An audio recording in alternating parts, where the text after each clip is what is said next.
idol, manguha tayo ng mga kamatis. Mag-follow po kayo para magkapera kami po. Wala kami po pera. Sige, tagalin mo na yan. May mga idol, yung vlogger natin, oh. Oh, kuha siya ng kamatis. Gusto niya raw mamitas, mga idol, oh. Yun. Yan, lagay mo dyan. Madami pa yan, yung mga hinog. Tanggalin mo na. Doon, yung iba pa, madami pa. Doon, ikot ka doon. Ito.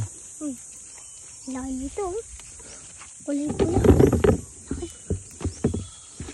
Ayan, mga idol, gusto niya mamitas eh. Ikot ka doon sa kabila. Ito. Yun. Gusto niya mamitas, mga idol. Magbablog daw siya para magkapera daw.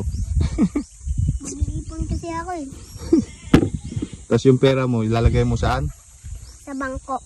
Sa bangko. Yun pa, oh. Ito, ikaw ka dun. Ikaw duman.